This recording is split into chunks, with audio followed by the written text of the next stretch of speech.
Okay, first stages of restoration in my 1968 Chinese SKS 762.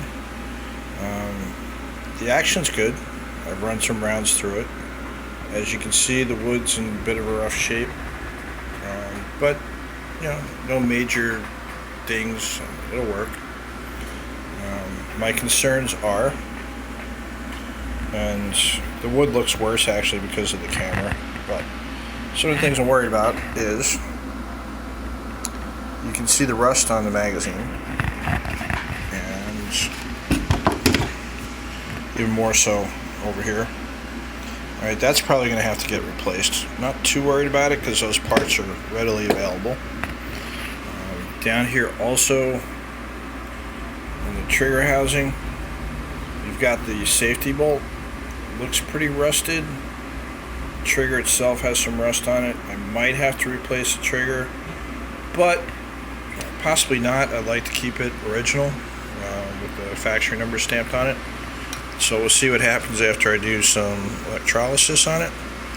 As you can see, I've put some oil on the trigger release bolt in the back there. I'm a little concerned about how well that's going to get me to allow me to disassemble, and I'll cross that bridge when I come to it.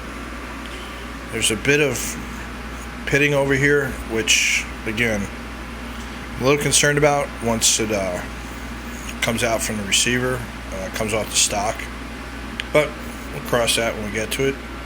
Chinese markings, factory number 26. The serial number translates into a 1968 or so manufacture date. It's got some bluing issues, but not bad overall.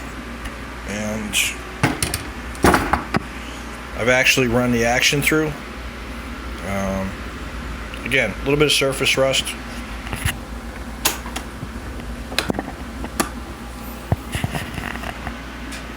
As you can see inside, it's pretty well preserved.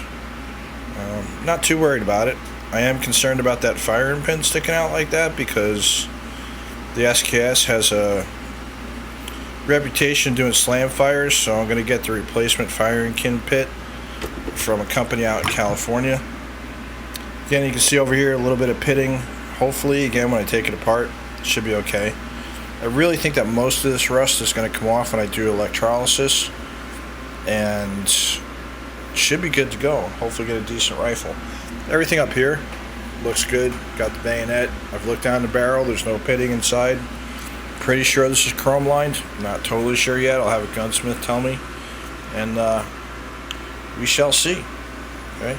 This was imported by PW Arms in Redmond, Washington, probably back in the late 90s after being in Albania for a while. So this is stage one of the restoration of my 1968 Chinese SKS Type 56. Yep, definitely gonna have to replace that magazine. But not too worried. It's one of the reasons I bought this gun. There's a lot of aftermarket, not even aftermarket, a lot of replacement parts out there. So should get a good shooter out of it, I hope.